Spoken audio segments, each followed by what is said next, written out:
What's going on, good people? How's everybody doing on this We All Need Some Help Wednesday? What's happening, everybody?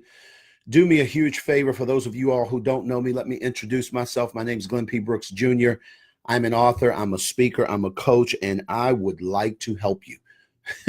Here's one of the things that I've come to a conclusion, guys. No matter how long you are in the game of growing a relationship, you will always discover something new. Kristen, thanks for jumping in the room. Do me a favor, guys. Share this out. Share it with a friend, particularly someone who is trying to build a relationship. Tamasha, Lisa, thanks for jumping in the room. I appreciate you guys for coming in. Do me a favor really quickly. Share this out. For my replay viewers who are just jumping in, here's what I want you to do. I want you to tag somebody as well. Jairus, that's what's up. Good to see you, brother. Good to see you guys. Good to see you. I am going to give you guys a couple of quick tips, but more importantly, I need to know what it is that I can help you with. You're going through, trying to grow your relationship. What are you challenged with? I want to turn this into a Q&A. I'd love to be able to coach you up just a little bit because here's one of the things that I'm realizing is that you're never there. I don't care who you are, even though I've been married twice for a combined of more than 30 years, I don't know everything. And the crazy thing is that the more I grow, the more I discover what I don't know and what I need to know. Now, true, there's some things that I know. I get it. I've been there. I've done that. I can certainly help you, but I don't ever want to get to the place, guys, where I've arrived. And if you are in a relationship and you are no longer willing to put in the work that it takes to grow inside of your relationship, I promise you, it is not if it will dissolve. The question is when, because it's going to. All too often, people show up in relationships and they forget that relationships are organic. I need you to put that in the chat. Relationships are organic.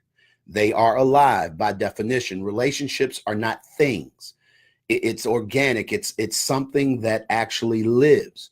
And unfortunately, most people do not put in the work in order to grow it because they don't know what to do. And so I got a quick question for you guys. And I really want you guys to kind of pop your questions in. But as people are coming in rooms, Zacchaeus, thank you for sharing that. Nikki, Marco, what's going on, brother? What is going on, man? Good to see you, young sir. Marco Adams says, challenge with transparency on when to lead her and when to just listen and let her vent. Let me tell you how you can eliminate that challenge, Marco. And this is something I don't know, maybe because I'm 52, I've learned this one along the way. But I no longer assume. I don't assume. I don't assume anything. I don't assume I know what you're thinking. I don't assume I know what you're feeling. I don't assume that you heard me. I don't assume that you love me. I don't assume that you like me. I don't assume that you're mad with me. I do not assume. Put that in the chat. I don't assume. Marco, the quickest way that you can help your significant other by being transparent and knowing when to lead and just listen is instead of assuming, I want you to learn how to ask. Somebody put that in the chat, guys. Good to see you, Shonda. Thanks for jumping in the room. Instead of assuming, you ask. It's really that simple. Many people are not good question askers. I know that don't make sense. That's probably, I got an English teacher probably saying, oh my God, it's like chalk scraping down a chalkboard, or, fingernail scraping down a chalkboard. No, I know that's not good English, but most people are professional assumers. They're not professional askers. And so what you will tend to do in a relationship, and here's how it goes. I know you, like I know what you're going to say. I know what you're going to do. You've done this 1,000 times before. But see, here's the problem. Remember we said in the beginning, relationships are organic. What you're not factoring is that people grow. What you're not factoring is that people change. And when people change, they grow or they evolve. The way they see things change as well. So if you assume that what worked this week or what worked 2 months ago will work this week, I promise you, you're setting yourself up, bro. You're setting yourself up. What's up, Peyton?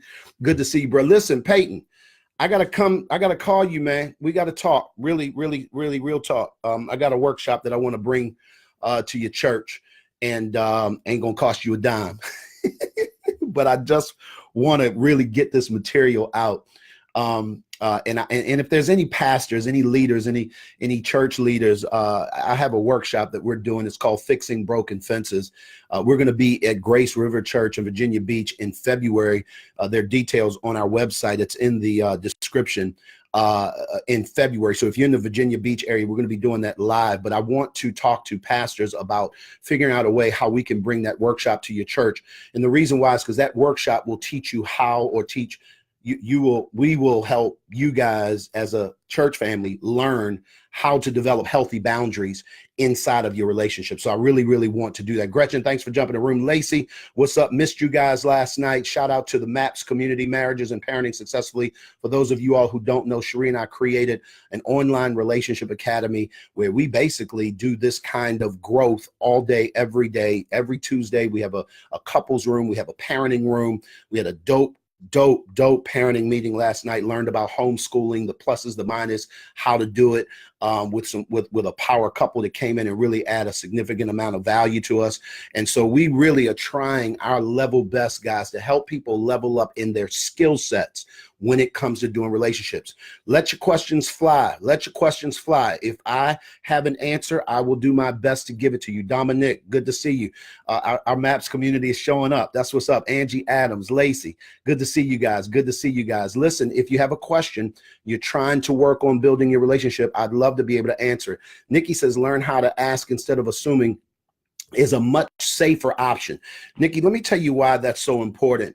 And she's in our MAPS Relationship Academy. But one of the things that you have to remember is that when doing relationships, if you're not careful, you will tread onto dangerous ground. You ever set out, I don't know if you live in the north where it freezes over lakes and ponds and streams, but when we were kids, there would be times where I grew up in Baltimore, and there were obviously bodies of water all up and down, particularly near the Chesapeake Bay, that would freeze. Well, the kids would go out and sometimes play on that ice. And the challenge is that if you go out far enough, you may mess around and fall through the ice. Many people in relationships, guys, over time are going out further and further in their relationships where things are not as solid. And as a result, the ice is thin, and you slip and you fall and you go through the cracks. Well, how many of y'all know that is painful? And quite frankly, it can result in the end of your situation, right? In the natural, it's your life.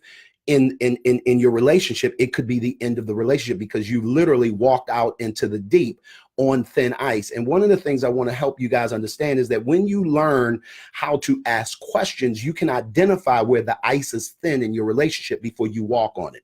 So when Nikki says that, it's safer that way, it's absolutely safer for you to ask questions versus assuming, because now I'm testing the ice. Does that make sense? It's an opportunity, so when we were kids, we would throw a rock out into the middle of the pond or the middle of the stream or the middle of the creek in our case, because it wasn't, we wasn't walking out on the ocean or nothing, but it was crazy. But if that rock went through, obviously you knew it was very, very thin and you knew not to go out there. So, and that may be not a good analogy. If some kids are listening, don't go out on the ice, guys. That's not the point of that. I just wanted you guys to know that you have to test it. You have to test how strong things are. And the only way you can do that is to ask questions. Danae, thanks for jumping in. Claudia, thanks for jumping in. Dominic, question, is there a thing of being too honest or too transparent, and is it wrong to be? I don't think you can be too honest or too transparent.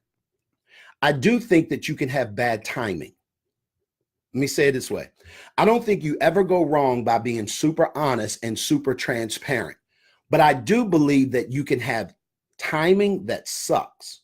And the reason why is that a lot of times, I never will forget going through therapy one time. This was years ago. I was in a therapy session with a guy who really helped revolutionize the way I thought about some things.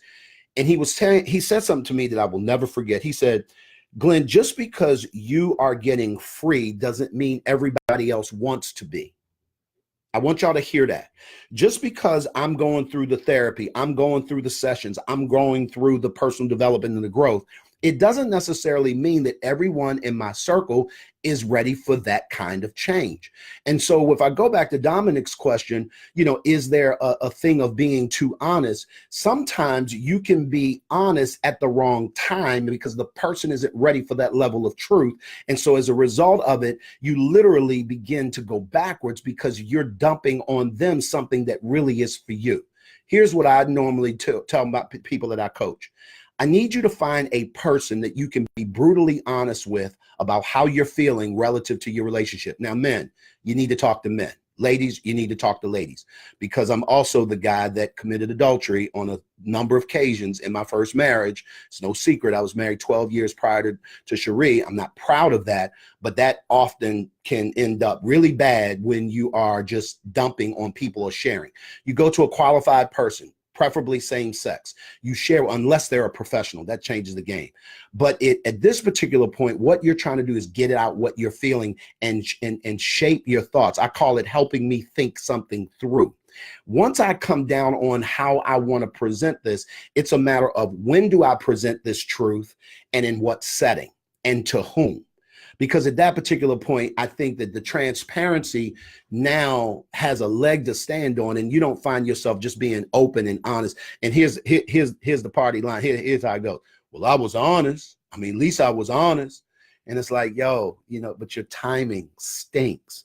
So therefore, the message didn't get delivered, right? Yolanda, thanks for jumping in the room, sis. Good to see you. Are you guys still enjoying Hawaii? I love the pictures. Oh, my God. Oh my God, y'all are living your best life. I love it. I love it. Nikki said, being honest at the wrong time can be turned around by how you say the honest thing.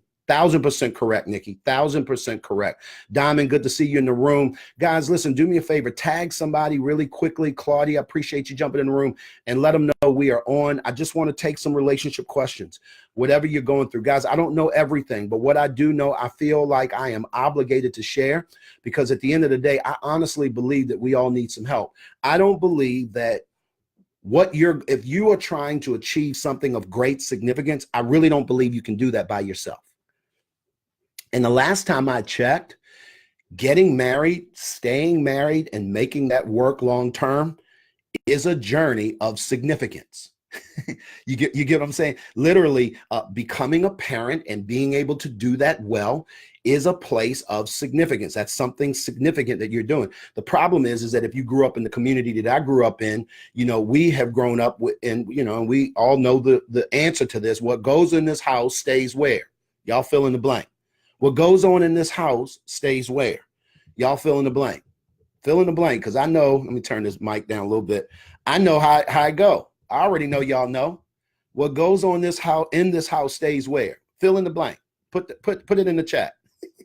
Put it in the chat. And the problem is that nobody gets to get it out. Craig, what's going on? My brother from another mother, Philadelphia representing. I love it. Tamika, how you feeling? Jairus has got a question. How do I address my feeling that she is way too preoccupied with her family, friends, and social circles? Now, that's a loaded question, Jairus. I'm going to try to answer that not knowing the full situation.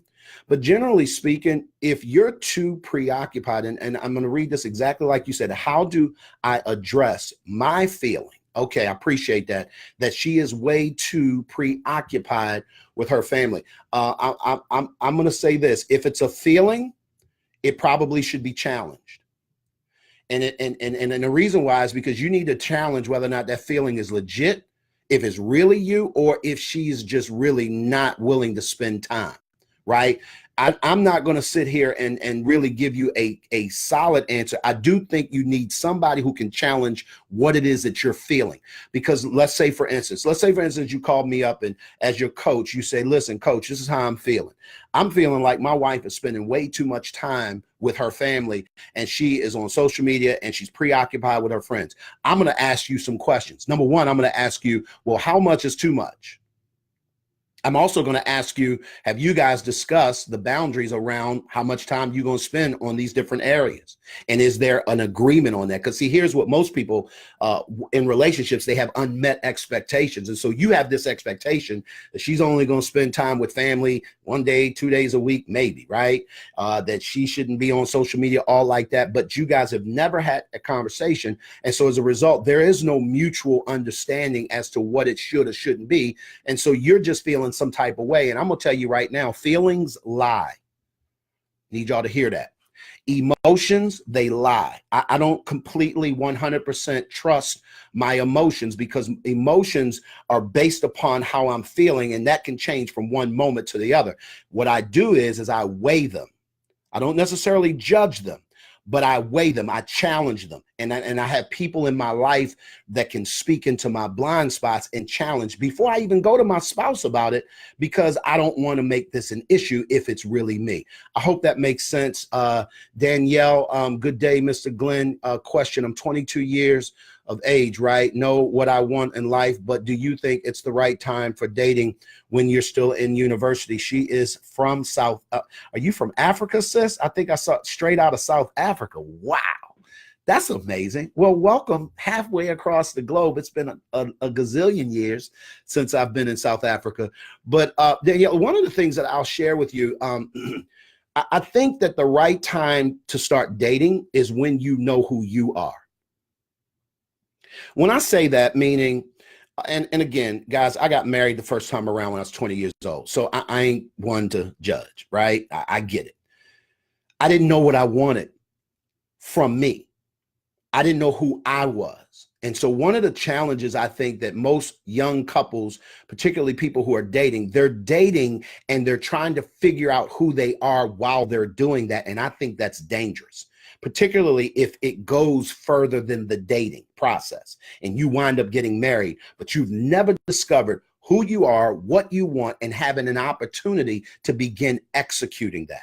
And I think that is a fundamental challenge, guys, what most people have, because at that particular point, they're going off of a feeling. I already got everybody chopping it. What goes on in this house stays in this house. Thank you, Nikki. Thank you, Dominic. Thank you, Craig. Thank you. Why is it that we all grew up in the same neighborhood? Why is that? What's up, Chris? Hail to the Mustangs. My Meade Mustang alum, class of 1984. That's what it is. Good to see you, brother.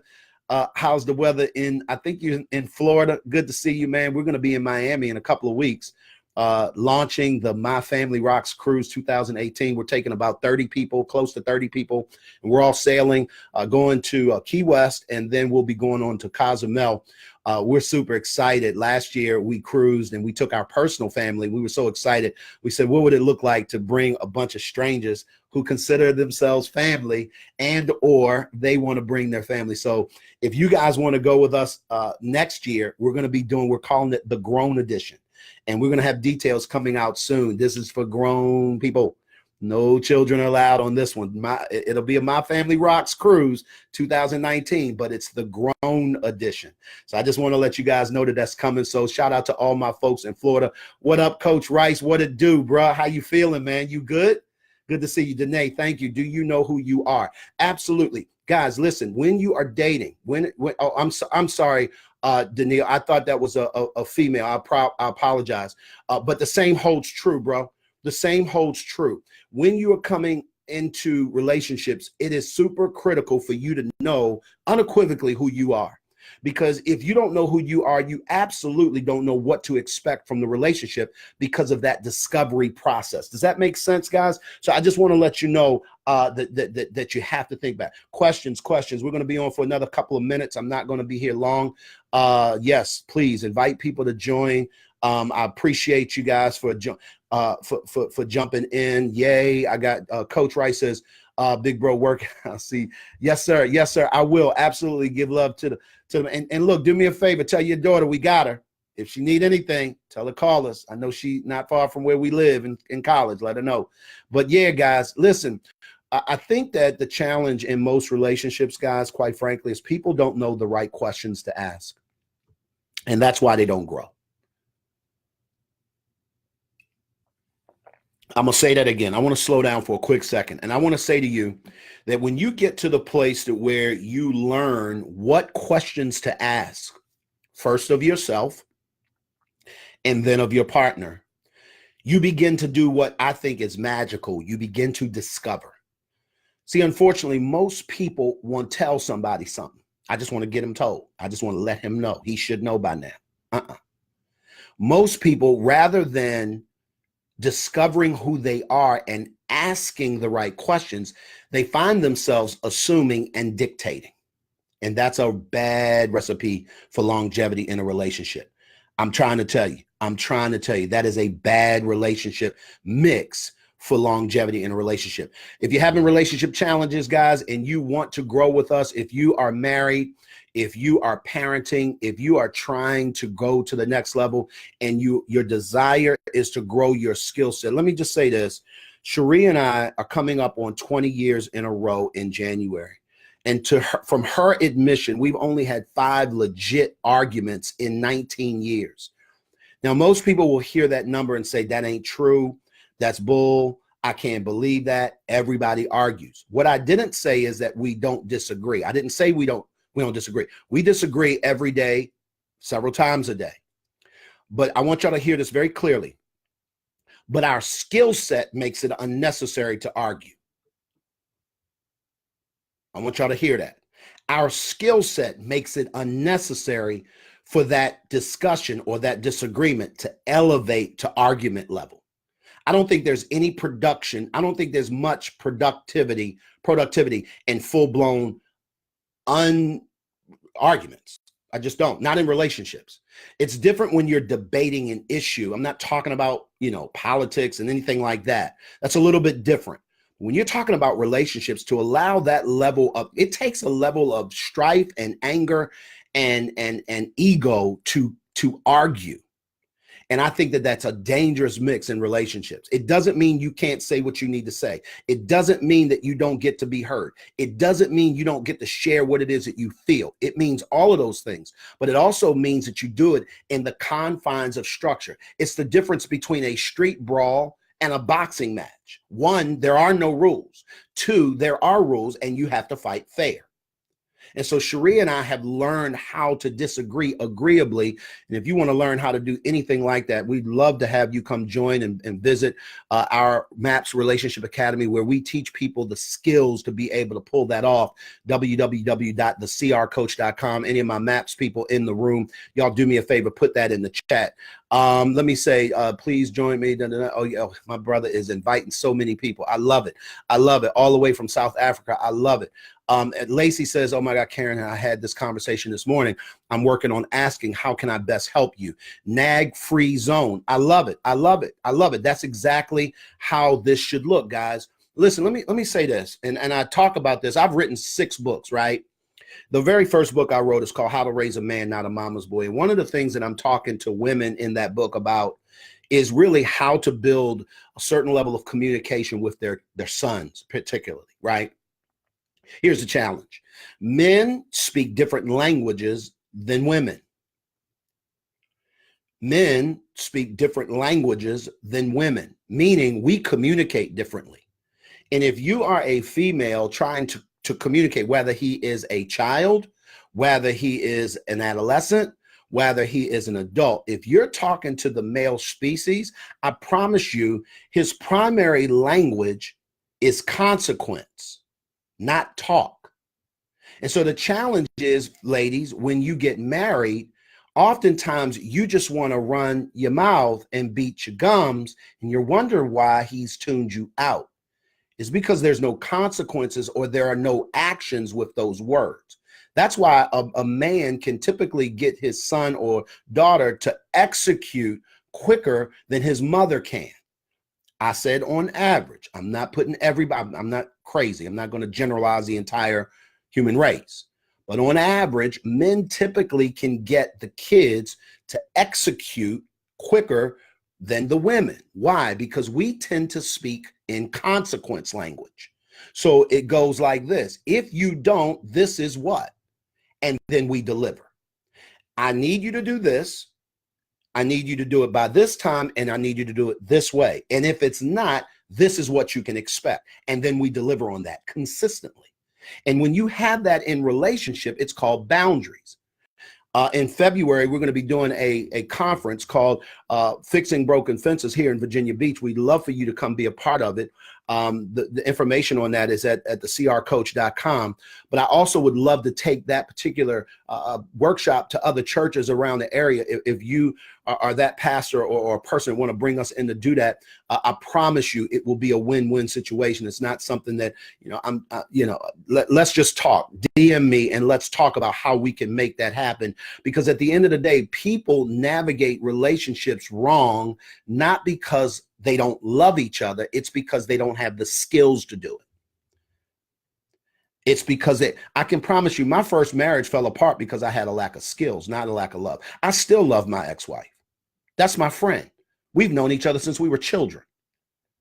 Let me just keep it 100. My mother and her mother met when my mother was 8 years old. I've known the girl all my life. We have a son together. I'm not just dismissive of our relationship, although I screwed it up royally. 98.9% of the problems we had were me, and it didn't end well. But that doesn't change the fact that that's my son's mother. So how do I do blended families? When we wrote the book, From Broken to Blended to Family, From Broken to Family to Blended, the truth of the matter is I boiled down our process. And so when you see us share on social media, we really are friends for real. My ex-wife and I, our co-parent, if you will. So I'm telling you guys, that takes skill. The love has always been there. I just didn't have the skill to pull it off. Does that make sense? Debbie Owens, thanks for jumping in the room. Lynn Wood, shout out to the MAPS Masterclass. Look, guys, let me say this. If you are a counselor, if you are a marriage coach, if you are a relationship expert and you're trying to grow your business model and generate revenue, I'm your guy. God has blessed us in a way where we have figured out the blueprint on how to do this. We would love to help you. Early enrollment for our MAPS Masterclass first quarter 2019 is now open. Love for you to come and check that out if it's something that we can help you with in terms of leveraging your social media, leveraging, I know a ton of authors who haven't written a book, right? I know a ton of speakers who don't have a platform to speak on. I know a ton of coaches who don't know how to consistently get clients, right? And the reason why is because they've not maximized and been able to build effective systems. Well, we've figured that out, and I certainly would love to take you through that process. It's called the MAPS Masterclass Intensive, and we'd love to have you come along for the ride. So true, Glenn. Same with my co-parent. We had zero skills and we failed. That's Lacey talking, and she, again, from our MAPS community, literally, they were failing not because they didn't care about their co-parent. They were failing because they had no skills. And I think that unfortunately, guys, here's the problem. The problem is that you don't deem, listen to me carefully, the relationship worthy of investing. Let me help you out. Total financial terms. Most people, when they go to invest in something, they first do an analysis of the situation. They consider it. The Bible puts it this way: consider a field before you purchase it. Well, if your marriage is the field, many of you didn't consider it before you got into it. And so as a result, once you got into it, you realize, wait a minute, this piece of property that I now own is not a good piece of property. It's got some toxic waste dumped in it. And therefore, we can't build a house on it because we've got to excavate and dig up all that stuff. Well, how many of y'all know that's going to cost you? You're going to pay for that. All my real estate people, my people who are in the real estate game, y'all already know. You buy a piece of property that you want to flip if you want to, sight unseen. You are opening yourself up to an entire can of worms that you don't know what happened. So you had better be versed on the risk versus reward, because if you're not, you can lose. And that's exactly how people are losing in relationships. They are getting into relationships without properly counting the cost. And as a result of that, it is not, in their estimation, worth the investment. So now they rather dump the property, dump the relationship, rather than invest in it. And I think that that's jacked up, because now we go from an inanimate object like land or property to a very organic institution like relationships and marriage and people's lives. Like, you just don't just change people like that. That's a problem. I used to be that guy. When things got rough, I'd just change people, just like I would change shoes. I just would change relationships, just like I would change shoes. Things not going well, things getting tough, change relationship. Well, that is unproductive and is not sustainable. It's called the old guy who's still in the club talking about, can I have a dance? It's talking about the CEO who has made a ton of money, but he's lonely because he has no one to share that with. It's like the woman who has grown old, very successful, but extremely bitter because she has no relationships in which to share that with. Guys, I'm telling you right now, if you want your relationships to be successful, that is highly possible. You just have to put in work, and you have to put in the right work. I'm going to jump out of here. This is a quick lunch and learn. I know it's 1 o'clock in some parts of the world, and you guys got to get back to work. Bob, thanks for jumping on. Linwood, I appreciate you for sharing that information. Lacey, thank you so much. My South African friends, appreciate you. Nana, thank you for joining. Debbie, I appreciate all of you guys. Do me a huge favor. Tag somebody. Share this out. Disposable show socialites. That's exactly right. Linwood, that's exactly what it is. And I just think that, unfortunately, guys, what happens is that people just really get started off on the wrong foot. They never get their footing together, and they never get to the place that where the foundation of the relationship is solid anyway. And because of that, you're building on that. And I think that most of you all are self-aware enough to know that if you build on a faulty foundation, eventually the property will fall. I'll say that again. If you build anything on a faulty foundation, eventually the structure itself will not stand. Although pretty, beautiful for people to look at. It's kind of like social media. People are like, oh my God, they living their best life. It's photoshopped. It's called filters. It's called cropping. It's called repurposing. It's called not my best life. Best slice of my life, maybe, but it's what I wanted you to see. And see, unfortunately, that don't work in relationships, because I'll promise you this, guys, marriage is the closest thing to heaven or hell that you will ever experience on this earth. Guaranteed. Guaranteed. Been there, done. It is the closest thing to heaven or hell that you will ever experience on this planet. Guaranteed. And if you want to grow that properly, if you think it's worth investing in, I would love to connect with you guys and invest in you. Clarence, between boyhood and manhood, where is the skill lost or not gained? That's a great question, and I'll leave off with the answer to that, Clarence. Between boyhood and manhood, where is the skill lost or not gained? That's a question. And I think that pendulum swings both ways. I think it's both and, not either or. It is in boyhood that the skill is never developed. And so by the time you get to manhood, you don't have anything to maintain. And unfortunately, most boys are not being put around successful men who know how to do relationships healthy and are doing relationships healthy. We tried to fix that. It's called MAPS Men. And so if you're a brother and you would love to be able to jump in a community with brothers who will help you grow, they will challenge you, they will love you, they will not judge you, because we all live in glass houses, but we will speak truth. Consider joining the MAPS Men's group. Again, you can go to www.thecrcoach.com. And guys, we're going to, my wife just jumped in. Woo-hoo-hoo.